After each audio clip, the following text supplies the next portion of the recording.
So someone just cut corners and didn't want to put the glue down underneath your floor. They did. Somebody saved probably about $8,000 or $9,000 by putting that flooring in.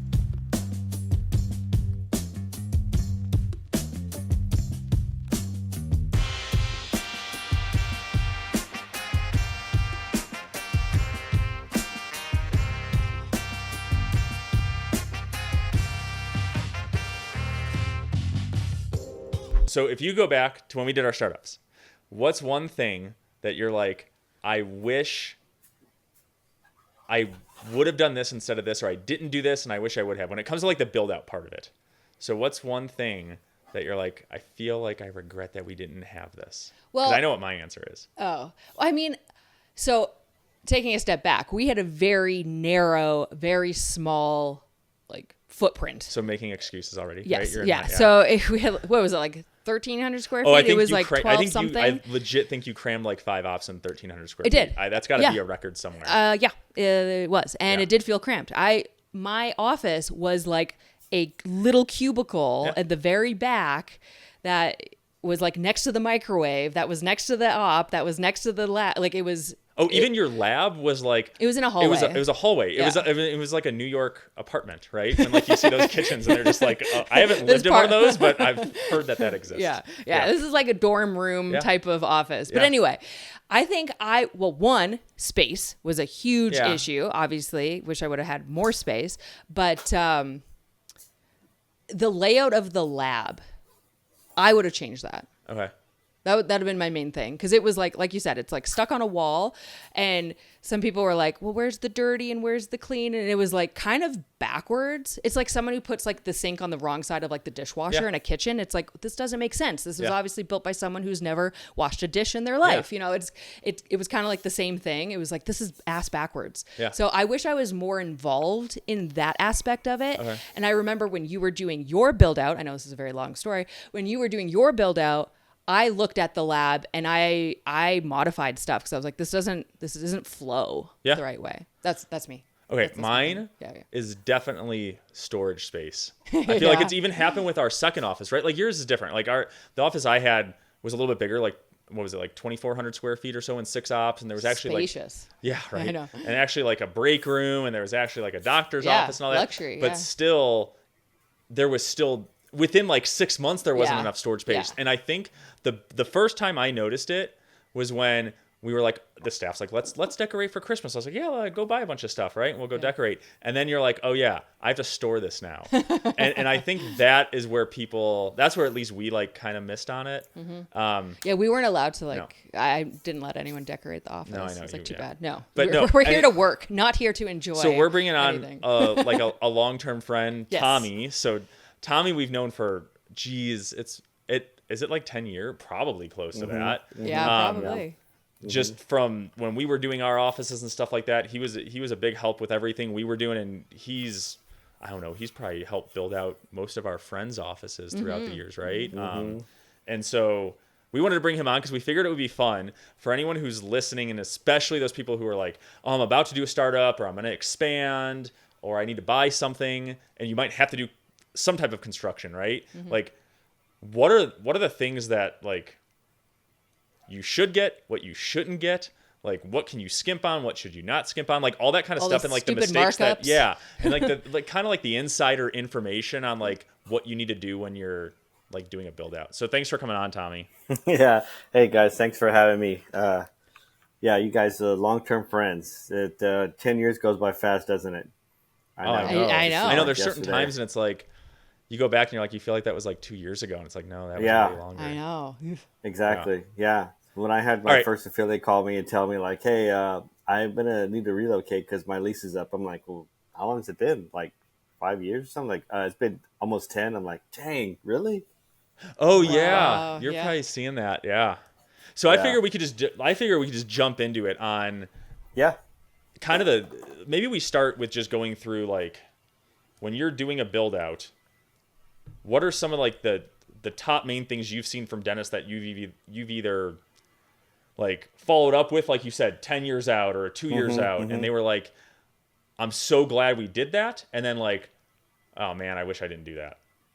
Yeah. So one of the biggest ones is storage. When I Okay. speak to them, they're like, God, man, I wish I'd have had more storage because I don't have any place to put, my seasonal stuff and like a vacuum or a broom or a mop or, things that we need to replace or things that I've upgraded on, but I can still use periodically depending on a situation somewhere as an emergency or something, whether it's a nitrous cart or another mobile cart or something like that. And so, when they're doing their next or they're expanding, they're always looking to be able to get that storage space a little bit. And then they're like, I think I've worked hard. I think I need just a little bit bigger office.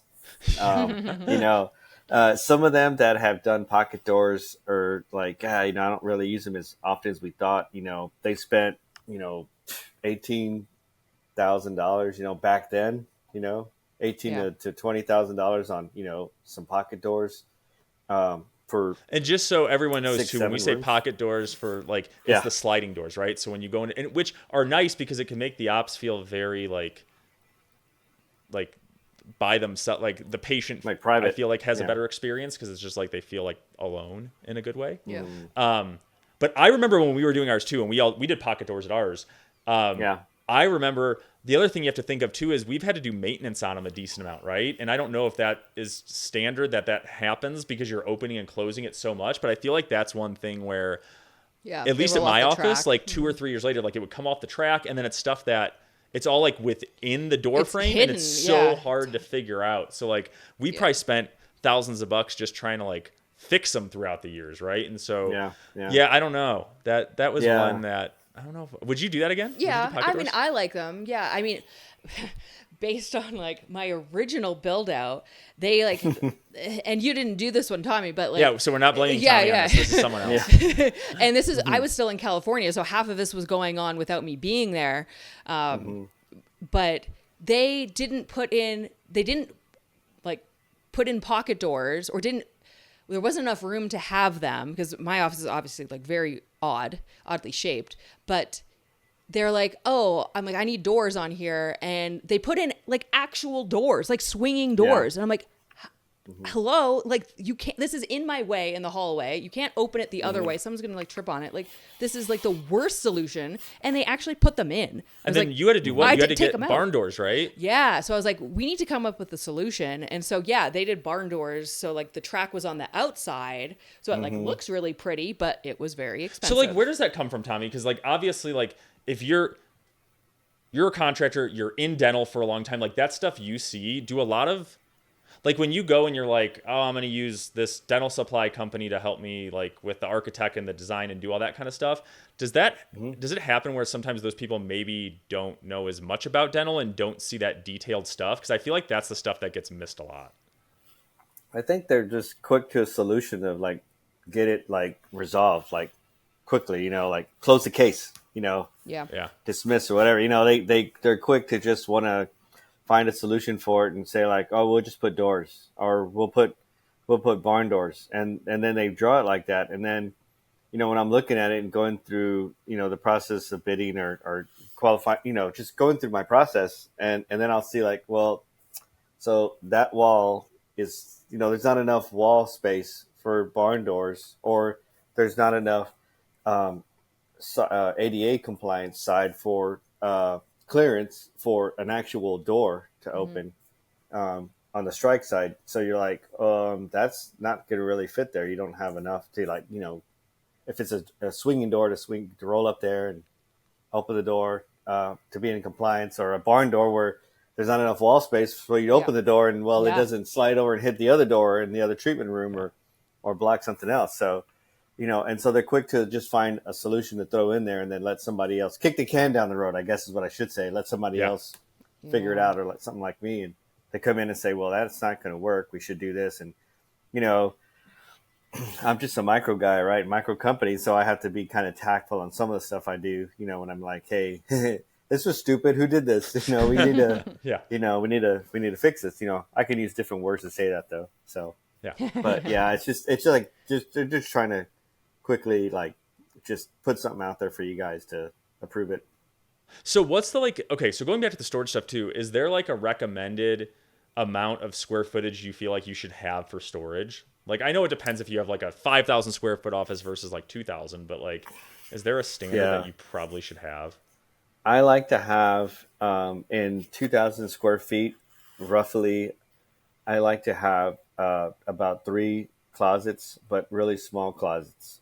Somewhere like a 3 by 3, or even a 3 by 2. I mean, they're like really small. You get like California closet style. You start being really, intentional about what you put in there and how you're going to organize it. And then you have one bigger one that's going to store like bigger bulk stuff. And then you just have to be disciplined about, not, just being a hoarder. Yeah, exactly. Having a bunch of stuff. But I mean, you try to do that. And as far as like the pocket door kind of things, like I was saying earlier, those, some people have like come to realize like, man, I don't use as much as I needed them. But, I wasn't, there's a lot of gurus that say that they're good, and they are good initially, but then you kind of start realizing who needs them and who doesn't need them. And then you don't use them or they break. And so it's depending on, what company we're working with in the US, we specify a certain door, or if they don't have it available there, then we have to see what kind of door they're using. So it gets less, there's less breakage and less off the rails or tracks, or pinching your fingers is kind of common. So those kind of things, it gets annoying. Yeah. A lot of guys are like, they don't understand. They hate them, but, they put them in. Yeah. Yeah. So what about, okay, so I figure we can go through like different parts of the office. So like, okay, with flooring, right? We got, what's the acronym for it? It's like the LVT? LVT. Yeah. Luxury vinyl tile, yeah.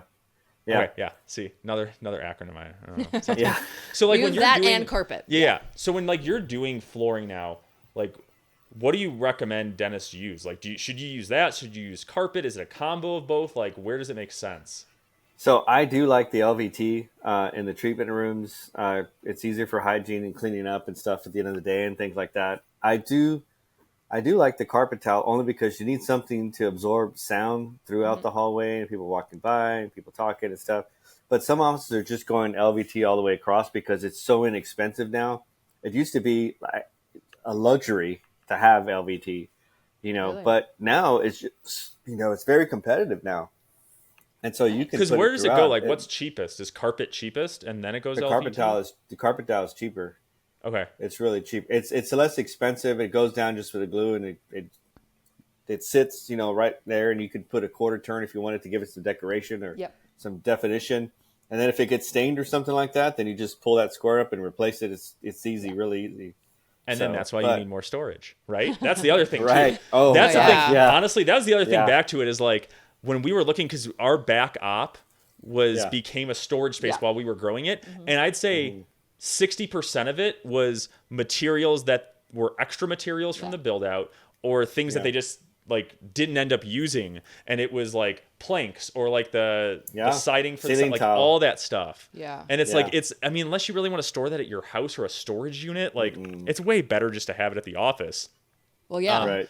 But yeah, we had all those planks, I everything remember, there. yeah. Because even when we started to do our build out and stuff, I was like, I need to move my stuff from my last op into somewhere, and you guys got all of it. So you guys stored all of our extra stuff too. Okay, one other one I have on flooring, and this one at our office became an issue, and it's kind of become a recurrent issue, is when they installed the floors, and again, this was not Tommy that did this, but they did it where it was like the floor was floating with those planks, like those LVT planks. And what happens is people walk in, they go from carpet into that, right? Like into the op. And every time they were walking, like you're putting force like towards the back of the op. And because it was a floating floor, it started to separate.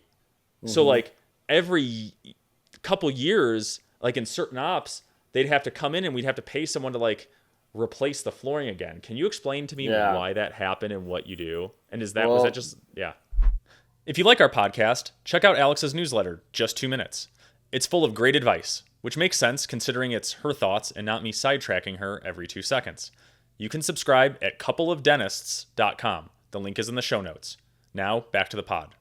That's a bad idea because it retains moisture. I mean, it's a floating floor and it does have a vapor barrier in there, but I mean, it's not water resistant or waterproof from water coming from the top. Any amount of water, even when they spray it with cleaner and they put it on there, it still seeps through there. And if it happens regularly, well then, yeah, it's going to move and it's going to shift. And so, yeah, those kind of flooring we do not recommend putting in a dental office at all. Not So only what do is you it do noisy instead? when you walk, You just like glue it. You're gluing it down. we're gluing it down. LVT is we're gluing it down. Now, if we use that snap-on kind of flooring like that, it goes straight down.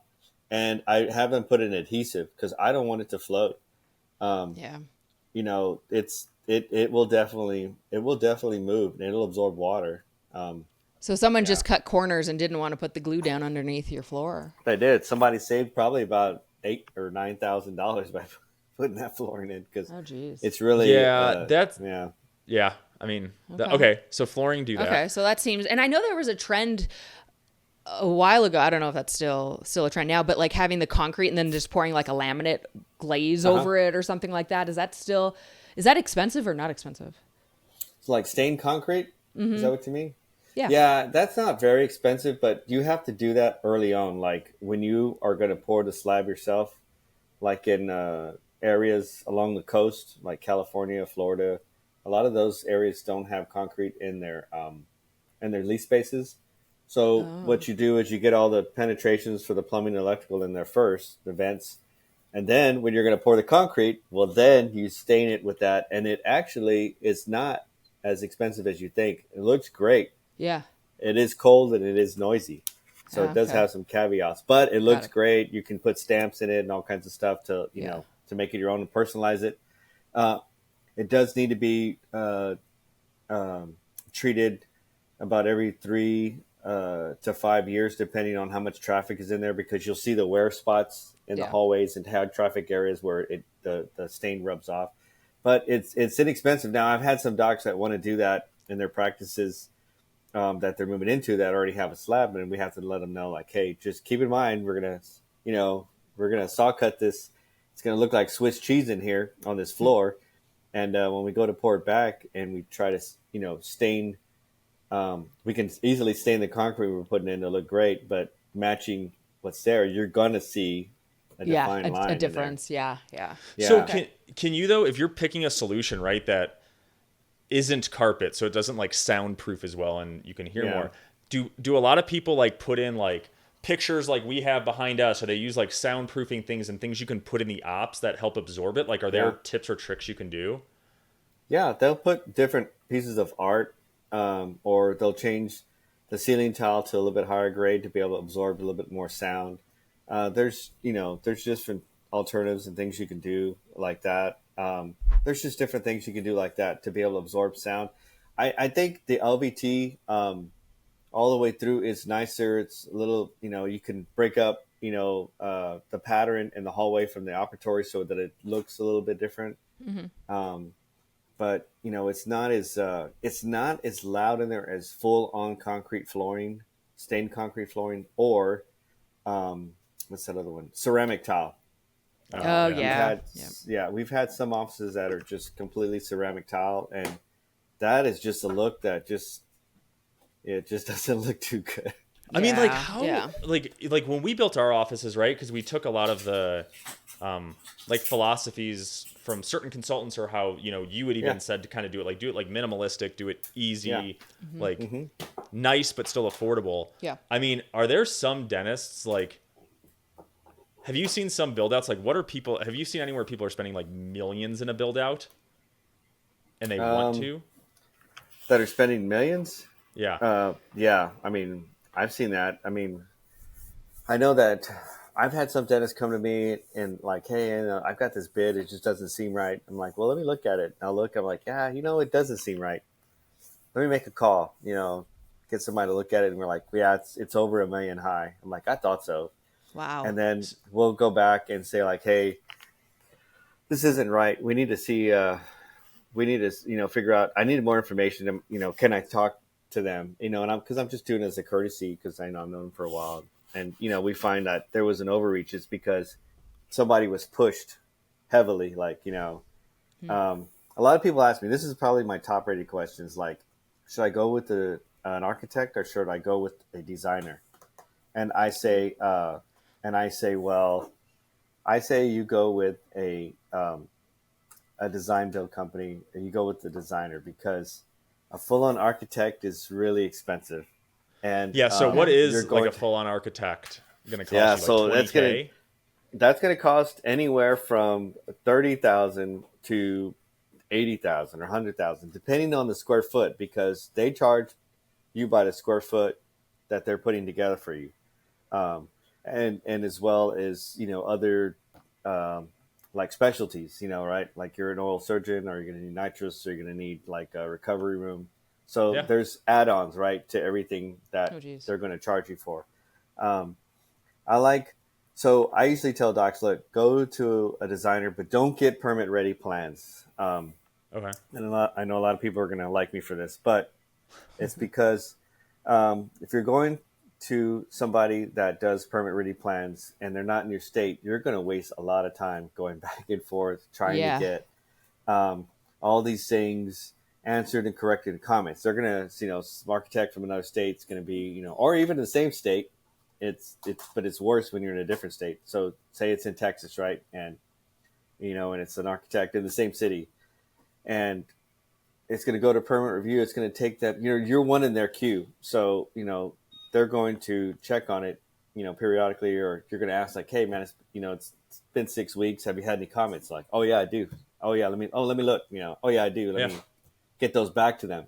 But they don't get them back right away, because they got to send it to all the engineers that have returned comments to, and then he has to provide Okay. his comments and his footnotes. And then he sends them back, and it takes forever. And if they don't miss something, it comes back. Now, multiply that when you're in a different state, and Yeah. the architect's in a different state. Even as like they're in Texas and they're in Louisiana, and it's the same thing. It's worse because they are reading the code different, or the footnotes different than what somebody locally would. I like to go to design build because they will draw only in there what's needed, and they won't overdraw anything. They're not following the template. They're just drawing in there what they need. Lighting control panel, don't need it. We can use toggle switches and occupancy sensors.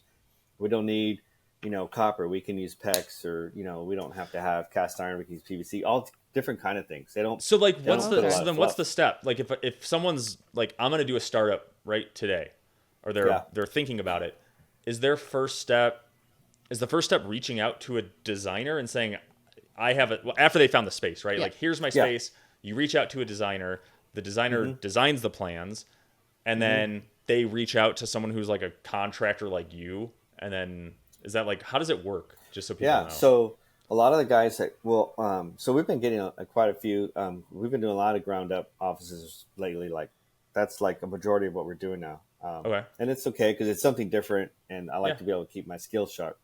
Yeah. So, we've had some docs reach out and say like, "Hey, I found some land, and but you know what? Let's take it back to tenant improvement. Yeah, I found a space, Okay. and I want to, I'm like, well, how big's your space? They're like, it's 2,500 square feet, and I talked to a couple contractors, and it's the same thing you probably heard in a seminar. Well, one guy said he can do it for 90, the other guy said he can do it for 110. Yeah. Based off of what? Yeah. Based off of what? And so they're like, well, well, that's why I was calling you, because I wanted to see if I can, should I call a designer? I'm like, well, it depends what kind of philosophy you're going to follow. Yeah. Okay. What are you? How do you treat patients? Because depending on what kind of philosophy you follow is to what kind of designer I could probably tell you to call. Yeah. Okay. And then they're like, oh, well, I want it very minimal. I want to use the most of this. I want it to be efficient, blah, blah, blah, that kind of stuff. I'm like, okay, well, I think you need to call these guys. Well, how come I can't? I was thinking about calling my friend as an architect, or calling an architect I know that's, everybody really like. He's like the specialty, like the tattoo artist that everybody's waiting 3 years to go into. Like, this guy's the premier guy. I want to go to him. I'm like, well, you can go to him, and if he'll take you, but I mean, you're going to overpay, and why? You should go to a designer. These guys are going to take care of you. Whoever it is, I recommend, depending on who he needs, and then they'll get a design that's a little more. It's very affordable and it's very fast. So we've measured it here just to Okay. see how it works. The last 5 years, whenever we go through something that's more of like a schematic design with limited pages, like you guys had for your Mm-hmm. Yeah. office, where they weren't permit ready, Yeah. it's faster. Yeah. It's Okay. faster, and it's faster by 20 to 23 weeks. It's faster. Jeez. Holy. Yeah, it's faster because they hurry up. There's a vested interest to get it done, and then to get the contractor that's awarded to, make those permit ready to get it done instead of going through the architect. He's going to do it. He's going to draw it. He's like, oh, it's got to. He's, it's one of many. Not saying anything bad about architects. I've worked with a few good ones, all over the U.S., but it is faster to go through a design. Yeah, and if your goal is like the know? sooner you can open, right, the sooner you can see patients, and I feel like everything Yeah. already runs behind in construction anyways. Yeah. So if it's, Yeah. I mean, 20 to 23 weeks is like That's crazy. like Just almost get a half a drawing year. back. Yeah. Yeah. It's like- Yeah. yeah, that's Yeah. nuts. Yeah. We had some jobs that we designed and that were turned over and done faster than their friends that went through, an architectural firm that was, still waiting for return comments or some, document, because we make the general contractor, responsible for it, or the design firm, to pass the documents back and forth that we need to make it compliant for a permit, because the contractor's in a hurry to hurry up and start the job and get it done. Yeah. And so an architect's pretty much like, I don't know how to say it. It's like, it's one of many. And so Yeah. once they're done with it, well, then they're kind of just like walk away. Well, we're done. Where a contractor's got like 3 or 4 months to get that thing done. And so he wants Yeah. to be able to make up as much time as he can. Yeah. Yeah. No, that makes sense. What about using like the Henry Schein designer, the Benko designer? Because I know they offer those, and people have asked, like, oh, do I just go? I'm probably going to get my equipment from whichever vendor. Should I just get them to design my office? Okay, so I wonder too, this is my thought, Tommy, and then you can tell me. Maybe I'll be more blunt on it. Like, I would think they usually say, we'll offer those services for free, right? And they're doing that because then you commit to buying $200,000 worth of equipment from them, so it makes sense for them to have it. But like, do you feel like it's better to just go with an independent designer that's what they do, or is it better to go through like your sales rep, or does that kind of like create a weird conflict of interest? Well, it depends on your situation. I always tell the doctors, I'm like, look, if you have time and your budget is tight because you're going to be at this like premier spot that's really lucrative, but it's really expensive. And so you need to cut somewhere, well, then maybe you don't hire that design firm, and, maybe you go to your dental equipment provider. I said, or you just get read up a whole lot, and you go through your dental equipment provider and you really mark that thing up a whole bunch to fit, the things that you've seen online or at whatever courses you've taken.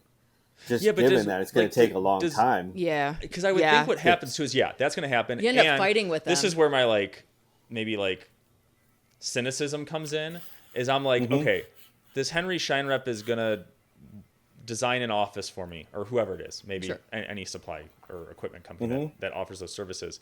Well, they're going to focus in, how does he get paid, or how do they get paid? They get paid the more you buy, on right? The equipment. More equipment, get a CEREC, get this, get blah, blah, blah. So when they're designing, I feel like that's the first thing they want to keep in mind is, I got to make sure there's enough here and here so they can get this nice equipment, or I got to make sure this is fine, whereas that may not align with what you want. So to me, it's like, go with an independent designer who has no other interest other than just you paying them for a design. There's nothing else going on. That's my thought. But I also probably tend to see maybe the worst in people when that happens. But no, you're not wrong there. I mean, when we get these drawings back, there's all kinds of room for a lot of cabinetry and equipment, and a special area for the latest and greatest 3D printers or CERECs or 2 CBCTs. I'm like, what?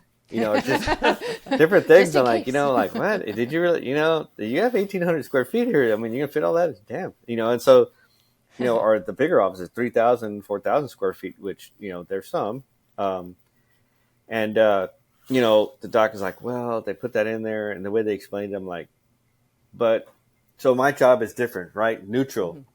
I'm required to be paid by the doc. So that way I can be as as blunt and stuff as possible. So they're like, well, what do you think? I'm like, do you need the equipment? Do you need that? Do you need that to get started? Do you need those side cabinets? Do you need that sink in every room? Do you need, Yeah. do you need all those X-ray heads and everything? Do you need overhead lights? I mean, how do you treat patients now and stuff? And so like, well, then they're like reflecting. Well, I don't, I said, we'll take it out. Yeah. We'll take it out. Yeah. And so they're like, well, can we do that? And I said, well, I mean, you have to buy X amount of equipment, and I don't know what that number is, but I know it's some, to be able to, not have to pay for the plan. Yep. I said, but, given you're going to buy, you're going to have to buy equipment from someplace, Yeah. you got to buy it somewhere. So, I mean, so they're going to get, they're going to sell you chairs. They're going to sell you a vacuum compressor. They're going to sell you, a model trimmer and ultrasonic and all kinds of other stuff, and probably some sort of panel or CVCT or something, a 3D printer. But, but you don't have to have all this cabinetry or other things you don't need, and you don't have to have the other stuff I mentioned either, except for a vacuum compressor would probably be good and some dental chairs. But some of the other stuff. No, it's nice. I remember in yours, like you're almost like, I feel like what's nice for dentists is like, the role it seems like you're playing within it is kind of like the gatekeeper, right? Because that's the situation, right? Like, I don't know anything about construction. Like, I can, like, sometimes switch a light bulb, maybe. Like, and I just don't, and I have no interest in it. I am like the worst. So, like, if there's a start, like, if I'm doing a startup, like, I don't want to know it. I don't know how to do it. It's not like how my brain works, right? No, I know. And so when they come and they're like, here's plans and here's this, and they're describing it, they're explaining it to me like I understand it. And then usually I just go like, okay, nod, right? And then that's why you were not assume that the other person knows it, but then you don't realize that, maybe there's another there's another reason maybe why they want you to go this way. And so what's cool about what you're doing is it seems like you're that like, you're the voice of reason. Yeah. I try to be. I mean, I just ask questions. I mean, it's and I'm not trying to talk about any equipment or anything, but I'm just asking, do you really need that? Because they're coming to me and asking me honestly, and I'm like, well, I'm gonna, you know how hard, you guys know, you see patients, you treat patients, you know how hard reviews are to get from people and how effective they are nowadays, right? Yeah. And so for me, getting a review from a dentist, doc is crucial. So I have to be, and it's just in my personality. I'm not going to try to like tell you like, there's a lot of circles in this industry that I learned about the hard way. And so, but I mean, I have to be, and that's why I travel outside these circles, because I mean, people ask me stuff like, well, do I have to have all this stuff? I said, no, doc, look, just tell them that, get the plans ready and send them to us, and I'll go through and X all that stuff out. Tell them to they'll send us a CAD file. I'll get John, who does our design work. I'll get him to like take some of that stuff out. And then I'll get a call from a dental equipment provider saying, hey, you took this, blah, blah, blah. I said, hey, the doc didn't want it.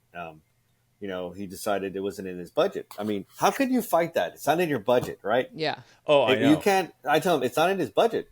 I mean, unless there's some sort of, is there's like going to be another deal or something you're going to give him? And, to give them that stuff, and they're like, well, okay, well, and then it goes away. But I'm the person that does that, for the doc that, just tells them like, hey, no, you're the person who has the experience and knows it. 'Cause that is a huge gap. Is the person making the decisions shouldn't be making the decisions, right? Like unless like you're a contractor or you have like some type of experience, which you probably don't in dental, so you wouldn't know it is nuanced. That's the issue. Is like I'm making uneducated decisions for like hundreds of thousands of dollars instead of just saying and also having like your own like narrow framework of like what you like. Like I've been on Facebook groups and stuff like that, and they're like, I'm doing a build out. I absolutely need sinks in the op, and it's like, well, no, you've never practiced without one. Maybe you can like to get some extra space or whatever it is, and people are like, no, I have to have that. Sort of thing, and we never had any in ours, and we were. It's perfectly fine, and it's just like thinking outside the box, or even just like, hey, there's another way of doing this. You don't need there's to like so many follow things, this like old plan. Like for us, if we went back and I try to think like, okay, what did we like go minimalistic on, or what do we not need, and did we actually end up needing it later, right? And so like a lot of our office worked through using like rolly carts for everything. So instead of in every room having like a ton of cabinetry, you just have a basic amount of stuff. You don't need like to add, you don't need your square footage to be for that. Like buy some rolly carts because you don't need an oral surgery kit in every single op, right? And so or none in your case. I know. Well, I don't. Yeah. So, I just hire someone to do it. That's the challenge. But yeah, cabinetry is huge. Like, isn't the markup on just like the face of the cabinet? I've like heard it's nuts. Like, I have one buddy who I think he ended up going like the prefabricated route. So like he didn't get like custom cabinets, but I don't know if it's like, I don't know. Do you get like IKEA or whatever? But like wherever you end up getting it, like it seems to work fine. That's something to me that doesn't really add value from the patient's experience or so much ease for you that it makes sense to spend money on it, right? Like, so like, why do that? You know, it's funny. I get asked pretty often, like, hey, who should I use for cabinet company? You know, I was talking to Benco or talking to Shine. They want me to, you know, use this. I'm like, yeah, you can. I mean, if it's in your budget, I mean, they have a good cabinet or something like that. But then if, you know, sometimes they'll be like, hey, well, you know, is there any other option? I'm like, yeah, I know some people. And so then I'll put them in touch with, you know, a couple of different cabinet companies. I always give them, you know, a couple of options, just so that it's, you know, it's fair and it doesn't seem like I'm playing favorites because, you know, I'm really not. I mean, we know it's funny is that I've been doing this for 15 years now. And I don't get a lot of people ask me like, hey, I was thinking about using this IT company or this cabinet company or this dental equipment company or this marketing company or this whatever, you know, what do you think? Right? 15 years of people and different vendors that I've worked with through the process, you know, I know who to work with and who not to work with, or I know how they operate at a turnover of a building or when you're doing something. I mean, I see it like on the regular, and then I get feedback. I get honest feedback from them. Like I ask, like, hey, what do you wish you had? Well, I wish I had more storage. I wish, you know, I didn't put the broadloom carpet. I put more carpet tile, or I put LVT, right? Or I don't use the sinks like I thought I was going to use. You know, the pocket doors are kind of a pain, but you know, we don't really use them. The window boxes, those are old. Let's go real far back, huh? Oh yeah. They're like, those are pain in the ass. I won't get those in my next office. You know, it's like, you know, just like the gurus say, right? I'm tired of talking about them, and I'm tired of keeping up with the latest thing on them. But you know, you gotta decide. Like, I mean, is it really that much of a pain? Or, I mean, you know, I know people are gonna get numb to them when they see a window box. Some people don't probably know what we're talking about, but you know, you see those after a while. You're like, you know, they don't even say anything. But the people that initially see them, they think they're the greatest. But they're paying the butt to build, and they're like $12,000 a box. That's nuts. We didn't have space in my office for those. No, you were. Yeah.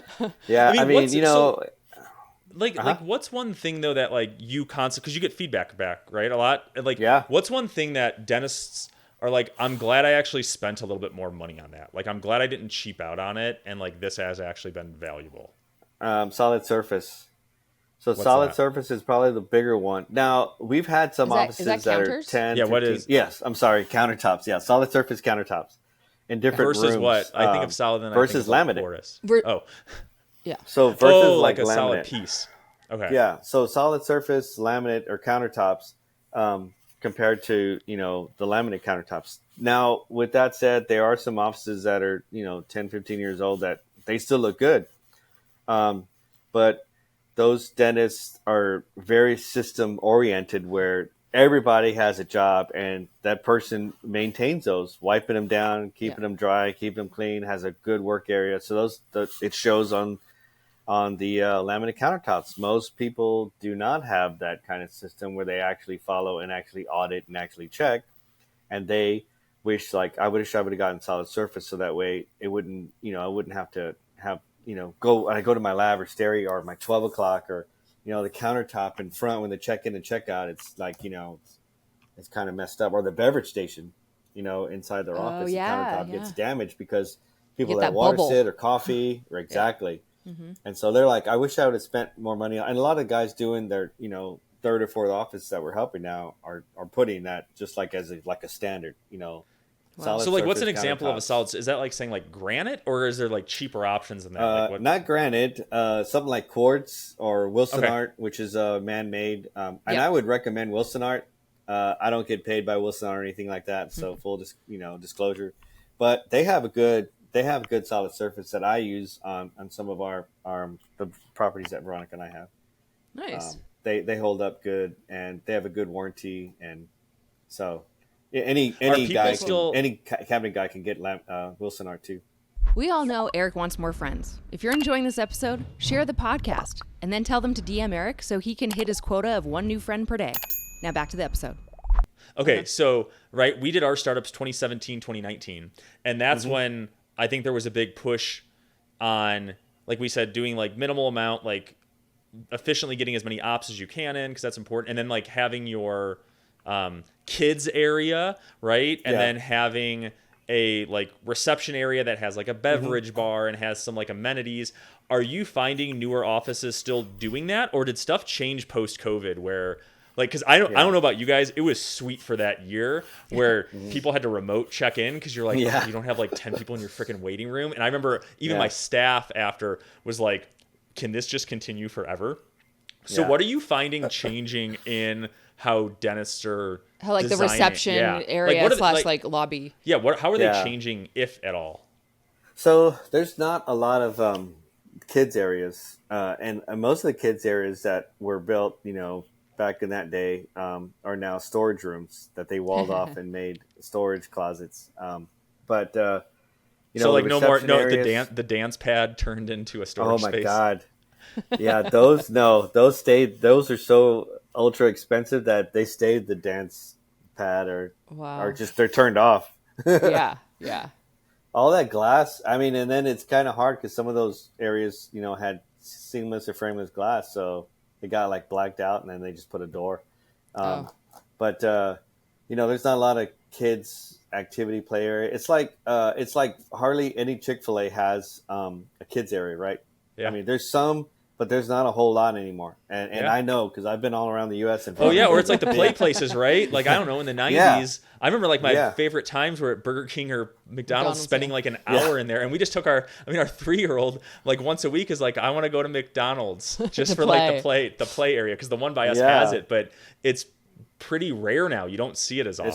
It's rare, and they're starting to build those back in because I mean Veronica is a real big Chick-fil-A person, so whenever we are somewhere in the van, we're always stopping there, several times during a trip. Yeah. But I notice things like that. I'm like, oh, there's not a play area here, or there is a play area and it's like super loud. It's usually a really big Chick-fil-A. And so some of these offices, depending on who they cater to or who they treat, will have an area, but none of that damn kids play kitchen thing. They don't. I think they stopped making that. I sure hope they did. I hated that thing. But they not so many of those. Like, are people still doing like I know when we built ours, and it seemed like it was a little, like, I don't know why we did it. It had like a little like computer station, and then like no one ever used that. No, the internet bar. Yeah, the internet bar, like no one uses that. Everyone has their phone, and like no one wants to sign into another computer. So I feel like that was a waste that never got used. Yeah. The beverage bar thing, like people will use it because everyone likes free stuff and they like water. But did I notice any difference in terms of my revenue, patients seen, new patient count, reviews, anything when it was COVID and we shut that part down? Right, there wasn't. So it's like, did I actually need it? Yeah. Like, did it make a difference? And so I don't know. Yeah.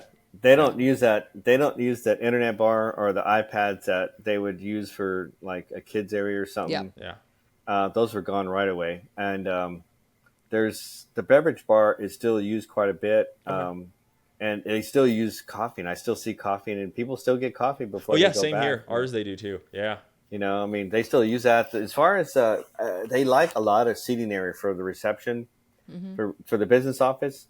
So there's a lot of there's a lot more depth now. There is, there is more of that. They're starting to give more room to that because they want for people further away from them, kind of post-COVID now. Yeah. They kind of want there's none of the plastic or acrylic or anything hanging anymore, but there's just more gaps. So usually they have like a check-in counter, almost like a bank teller kind of, but not with the little sides on it. But they have like a long countertop that goes around or something like that, and then they break it up, and then they have that lower 30-inch top work area. Yep. So there's more distance between them when they come in and check in, and then when they check out, there's even a little bit more area for the person. They're usually not sitting down anymore. So y'all probably had seats, I think, if I remember, Yeah. where they could sit and they could check out real quick. No, it's just more standing now to like, go on, move on, Wow. check out real quick. If you don't check out at the, but like, are you almost yeah. recommending too, just with, I don't know, us feeling like, maybe some roles are going to get taken away with like AI, meaning like, hey, I might not need like a robot. I might not need an insurance verifier. I can outsource that, right? Or I may not need a biller anymore. I may just need my treatment coordinator and like my office manager. Are you recommending that, like, or have you seen more offices recently like kind of like shrink down their front office size because they may not need 6 people at the front, even with a big office, right? Yeah. Yeah. There's less. We've done 2,000, 3,000, 4,000 square foot offices that have, 4 people in there. There's not, a lot of people. There's the doc, four total. Yeah. The dentist, wow. the hygienist, and then the front office and an assistant, and that's really it. And we've seen that because they're doing exactly what you said. They're using AI. Yeah. They're using AI to, navigate, RCM or scheduling or callbacks or whatever, front office duties. They're doing all that. I mean, heck, Veronica called the other day for something, and it was like an automated kind of thing it went through, but it didn't really sound like it. It didn't sound like the old automated days where you'd get annoyed and you'd hang up and call back again, maybe get a human, No, it sounded like she put on speaker. Yeah, it wasn't that one where you're constantly yelling, operator, operator, operator. Yeah. Yeah, no, I have pain. Representative. Yeah. No, so it was, it sounded pretty neat, and I thought, wow, man, that's where we're going right now. And I've had speaking of AI, I've had some docs call me and ask me questions they've gotten straight from AI, man. When we're looking to see like, hey, we're going to work together, and they're asking me, things, and I'm like, so that's like have ChatGPT plan out my office. That's almost the same thing that happened with us when we were talking to our buddy who's an attorney, right? And we asked him some questions. And he's like, yeah, it's like decent, but it's like definitely missing this and this. Like, have you found, has AI or ChatGPT made dentists like contractors, like de facto contractors, and they think they know more? Yes, because we'll be able to walk through. I go through any kind of, when I go to site checks, I still do the site checks because I have to. If I can't put my eyes on it, man, I won't do it. Yeah. So, because your name's on it, right? Like, you're not going to treat a patient you're not going to visibly see, right? Well, the build is my patient, right? And so I'm going through there, and I got my little, I got my iPad, and I'm going, because I upgraded to an iPad now, guys, so I don't use pen and paper like I did before. Nice. So I'm going through my iPad, and walking through in the doc. I forgot what he asked. He asked a question, and there's like anywhere from 6 to 10 people usually when I'm on site, that I can meet and I can go through things. Yep. And the guy asked something, and we all turned and like looked at him like, what was what? Like, and he goes, yeah, well, how are we gonna mitigate the blah blah whatever? And it was something about the wall to the ceiling joist, and I said, Doc, if you look at the plans, it shows that it goes up 6 inches and the ceiling dies there and it doesn't go all the way. And then it goes, oh, well. And then, see him looking at his phone. I said, Doc, is that an AI question? Well, I asked him by himself because I didn't want to, ask him in front of everybody else. Hey, Doc, is that an AI question? He goes, yeah, I was looking at it to see my ChatGPT. I'm like, you can't use that here. I said, because he's in there like, Tommy said that it was this. What do you think? Right? I said, you can't use that here because these guys are first they're gonna get irritated. Then they're gonna answer you, and you may not know that was the right answer, or it's missing some information. Just like what you guys went through the prompt, it's missing information. So I said you can't use that here. Yeah, not until robots are doing it. Then that's coming. Yeah, nice. Well, I appreciate you kind of telling us all that kind of stuff and like where offices are going, like what you can avoid, what you can't avoid. I mean, we'll have to have you come back on too. And Oh like, yeah, go then into we could, more stuff. yeah, and- because there's so much more to a dental office build out and stuff like that. But yeah, thanks so much for giving us some insight and taking us down memory lane a little bit. Oh, I know. Yeah, I know. We all know some of the same people, and they're good people, man. I like those guys. Yeah. I like them. Yeah. So, yeah, thanks so much for having me on, guys. I really appreciate it. This was fun. Next time we can get into horror stories. Oh, Hey, yeah. let's do it. Cool.